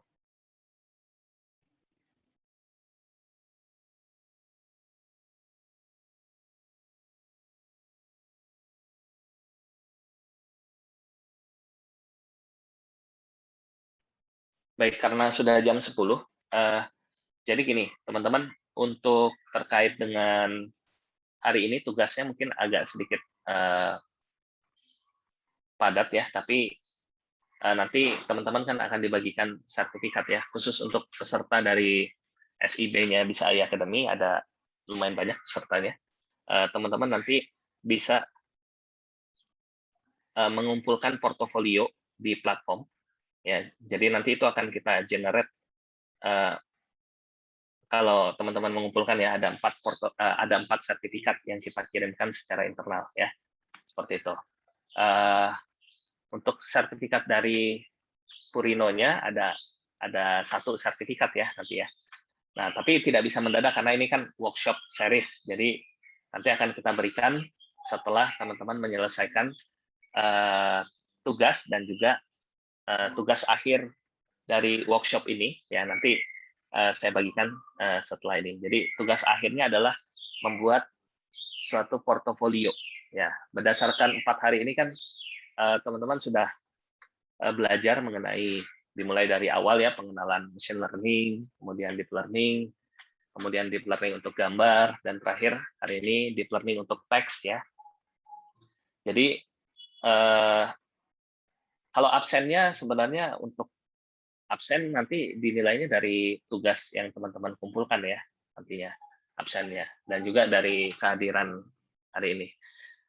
Nah, jadi total nanti akan dapat 1 sertifikat dari Purino dan 4 sertifikat dari Bisa AI Academy. Seperti itu untuk teman-teman dari peserta studi independen bersertifikat. Untuk yang lainnya itu hanya 1 nanti dari Purino. Oke, tugas akhirnya adalah, sebentar saya siapkan dulu.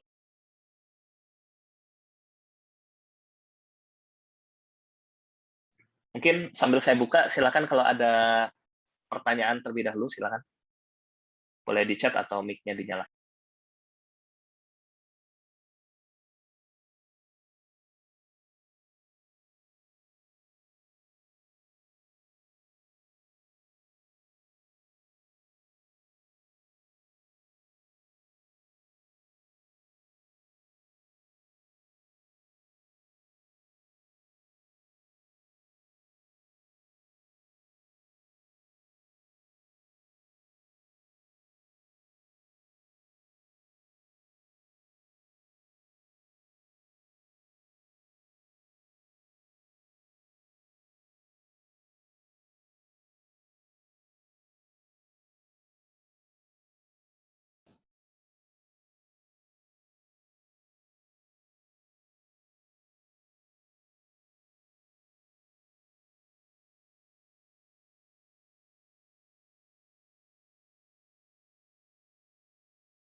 Baik, untuk tugasnya seperti berikut. Oke, jadi ini adalah tugas akhir workshop deep learning ya teman-teman. Jadi yang pertama adalah bisa selesaikan free course, 1 free course saja yang berkaitan dengan materi yang kita pelajari selama workshop 4 hari. Free course-nya bisa diakses di halaman bisa.ai ya. Nanti silahkan bisa course manapun ya, silahkan bisa dicek yang sesuai dengan minatnya teman-teman. Kita sudah belajar computer vision ya. Nanti bisa juga dicari course yang berkaitan dengan computer vision atau image processing juga ada ya. Nanti silakan Nah, ini image processing with OpenCV ya dan lain-lain. Ini silakan nanti bisa diselesaikan atau dengan PyTorch ya, satu. Ini ringan untuk penyelesaian course-nya, nggak memakan waktu berhari-hari, mungkin hanya maksimal 30 menit atau 1 jam selesai. Boleh di silent dulu, teman-teman. Siapa nih? Teman-teman panitia boleh dibantu di silent. Oke, baik.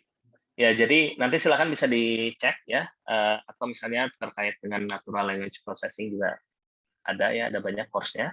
Silakan bisa diambil. Rekomendasi saya untuk yang NLP nanti bisa ngambil yang ini. Atau tadi computer vision atau image processing juga sama ya, sudah ada image. Ini bisa diselesaikan ya, baik dengan TensorFlow ya, atau image processing dengan OpenCV atau dengan PyTorch ya, silakan bisa dicoba. Atau misalkan kita juga ada yang dengan scikit-learn. Nanti silakan bisa muncul. Nah, ini ya. Dengan scikit-learn juga bisa dicoba. Oke. Nanti setelah di-enroll course-nya akan ada kuis dan tugas yang nanti teman-teman selesaikan. Dan setelah itu barulah upload portofolio pengerjaannya masing-masing. Jadi portofolionya ini nanti akan bisa muncul di halaman portofolio yang ada di sini ya, portofolio dari masing-masing peserta akan muncul di sini. Kita coba lihat ya portofolionya. Misalkan yang terkait, nah ini kita cari yang terkait dengan misalkan. Nah, ini nanti ada portofolio yang dihasilkan.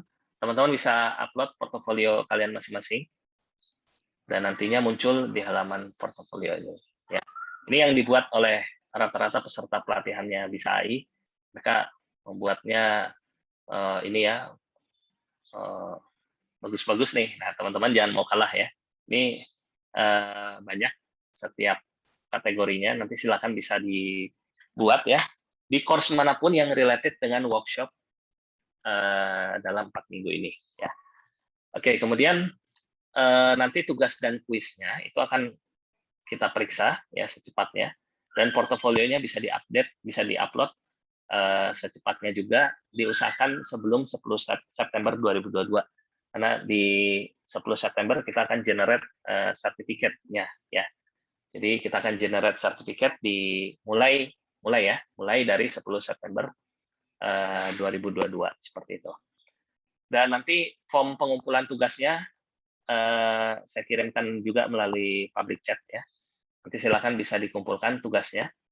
Jadi teman-teman yang mengumpulkan seluruh tugas seperti yang diinfokan oleh panitia sebelumnya, yang mengumpulkan seluruh tugas itu akan mendapatkan sertifikat dari Purino ITERA ya. Dan khusus untuk peserta SIB nanti akan mendapatkan 4 sertifikat lainnya ya. Jadi total teman-teman mendapatkan 5 sertifikat. Seperti itu. Ada yang mau ditanyakan dulu? Silakan. Kalau ada pertanyaan. Oh, sudah banyak ya muncul pertanyaan. Oke, sekali lagi absennya tidak ada ya absennya. Untuk hari ini mungkin panitia bisa di-share. Tapi kita lihatnya dari tugas juga. Portofolio yang diupload itu hasil pengerjaan tugas kita boleh ya. Portofolio yang diupload itu hasil tugas kalian sebelumnya boleh ya. Silakan langsung diupload ya biar cepat juga boleh. Atau misalnya hari ini Pak saya hari ini belajar mengenai klasifikasi teks, boleh juga diupload ya seperti itu. Hasil workshopnya betul kan harus meninggalkan jejak ya.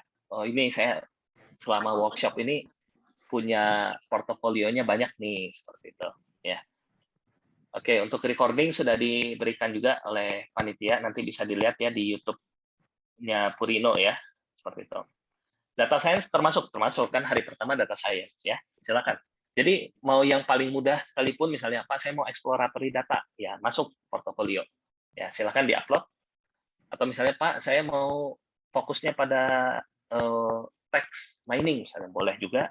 Pada image silakan. Yang penting teman-teman bisa meninggalkan jejak. Oh ini saya sudah menyelesaikan portofolio terkait dengan pengerjaan course-nya gitu. hanya satu course, ya satu course aja, nggak usah banyak-banyak. Minimal satu, maksimalnya ya terserah teman-teman mau mengerjakan berapa. Penugasannya ini saya share screen. Koreksinya 2-3 minggu. Enggak, kalau yang ini kan workshopnya saya langsung yang meriksa, jadi cepat harusnya. Ya, jadi nggak akan lama koreksinya. Karena untuk yang workshop ini saya langsung yang meriksanya. Jadi bukan instruktur lain. Free course machine learning di saya termasuk ya.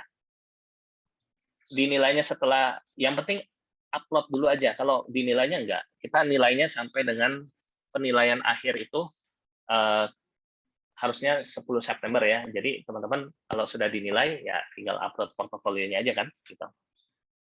Uploadnya di mana? Uploadnya ya di bisa.ai. Oh tugasnya, tugasnya nanti setelah ini saya kirimkan Google Form-nya.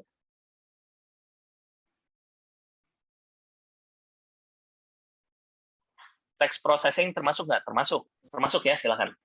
Image processing boleh. Kalau tidak masuk minggu lalu ya nggak apa-apa. Paling kan sertifikatnya berkurang satu aja gitu dari. Tapi keseluruhan nanti akan dibagikan oleh panitia. Yang penting tugas akhirnya bisa diupload ya. Jadi kita salah satu kriteria untuk mendapatkan sertifikat akhirnya adalah menyelesaikan portofolio ya. Jadi tujuan dari workshop ini adalah teman-teman nantinya terutama bagi mahasiswa memiliki portofolio pengerjaan model deep learning gitu. Itu adalah portofolio yang nantinya bisa digunakan apakah nanti setelah lulus cari kerja ya atau lamar S2 ya dan seterusnya. Portofolionya khusus di web Bisa AI ya. Kan semuanya ini kita ngoding ya, jadi di bisa.ai seperti itu. Oke, ya seperti itu. Jelas ya. Jadi tugas akhirnya seperti ini. Ya, saya kirimkan dulu.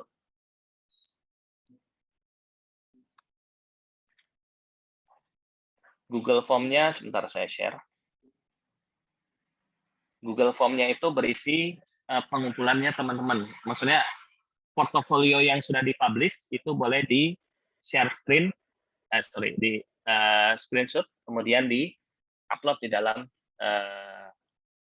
Google Form yang saya bagikan ya. Sebentar. Saya kirimkan dulu Google Form-nya.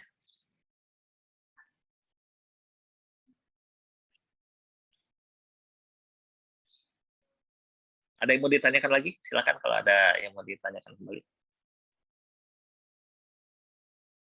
Sambil saya siapkan juga.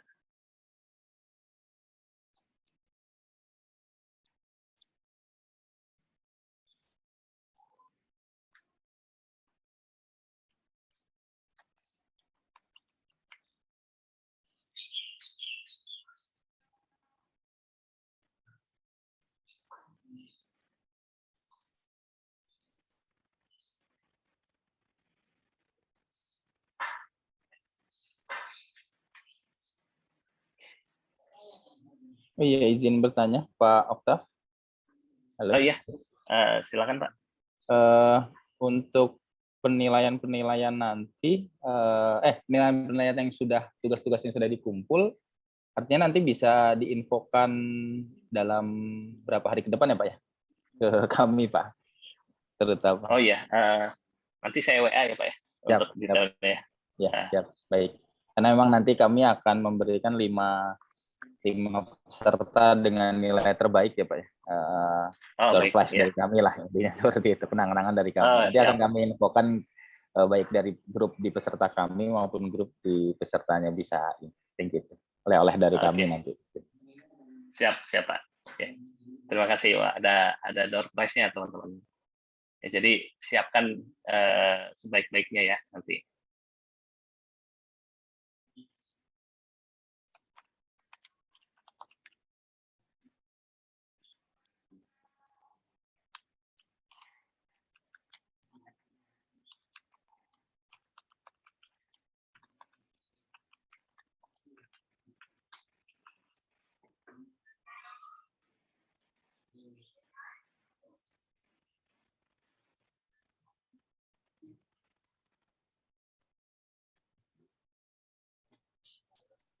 bisa itu bagus ya Pak untuk belajar mahasiswa ya Pak. Oh iya, kita menghandle Hmm. banyak ini juga Pak, serta kampus Merdeka, Prakerja, Iya, iya. gitu. Dan beberapa program pemerintah lainnya Pak. Alhamdulillah masih Itu dipercaya. sudah berapa tahun jalannya Pak bisa AI itu? Gimana Pak? Sudah berapa tahun jalannya? Oh kita sudah hampir 5 tahun lebih. Iya, iya. Saya baru tahu Pak, maksudnya baru cium gitu jalannya bisa AI. Siap, siap. Bentar Pak, saya kirimkan dulu ya. Oke, untuk link pengumpulannya saya chat kembali pengumpulan finalnya. Oke, nanti bisa di sini. Ini untuk yang link pengumpulan portofolio final.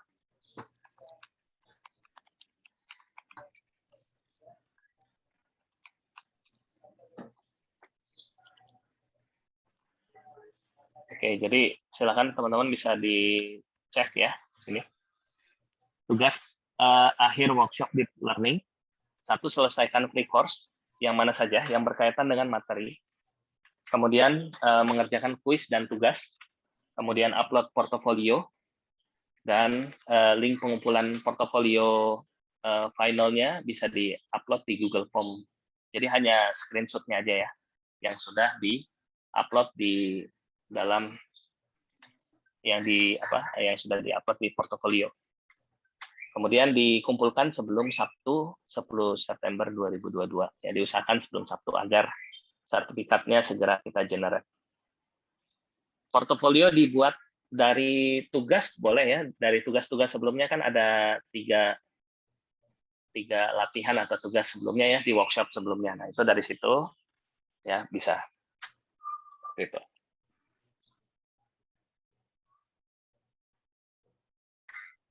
Baik, sebenarnya masih ada satu materi lagi, speech ya, tapi khawatirnya nanti terlalu banyak.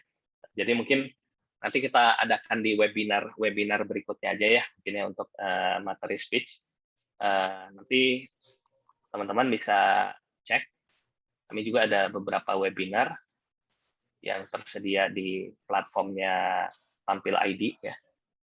Dan nanti termasuk untuk penjelasan mengenai word embedding, kita ada suatu pembahasan ya. Mungkin boleh dibantu di mute dulu. Ya.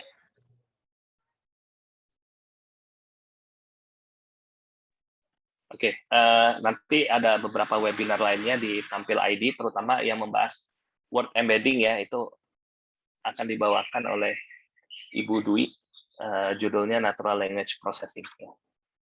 Nanti penjelasan word embedding ada di sana, kemudian yang kurang-kurang lainnya ada computer vision juga ya, dengan berbagai arsitektur juga akan dijelaskan oleh narasumber lainnya. Jadi lumayan banyak untuk kegiatan-kegiatan lainnya. Oke, silakan untuk tugas akhirnya. Jadi total kita ada, saya cek dulu. Total kita ada 4 tugas ya.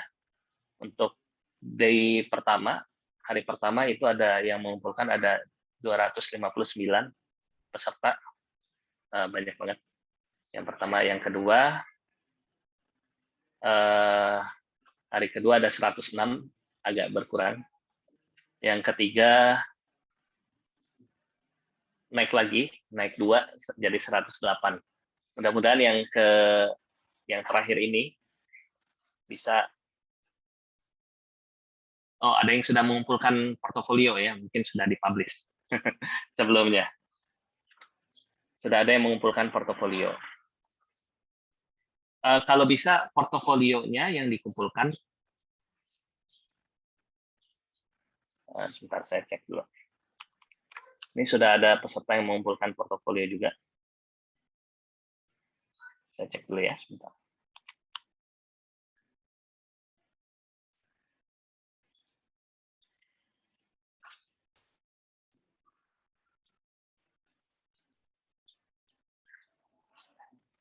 Kalau bisa untuk portofolio yang dikumpulkan itu, ini tadi ya beberapa webinarnya di Tampil ID. Nah, ini ada satu peserta yang sudah mengumpulkan portofolio. Mohon portofolionya kalau misalnya ada banyak, diklik dulu, kemudian di screenshot ya portofolionya. Jadi nanti terlihat detail atau isi dari portofolionya seperti itu. Ini siapa yang mengumpulkan? Muhammad Sahrul. Ya, nanti silakan bisa dibantu di lebih panjang lagi ya portofolionya. Kalau bisa dalam PDF aja yang dikumpulkan. Oke, ada lagi yang mau ditanyakan, teman-teman? Silakan.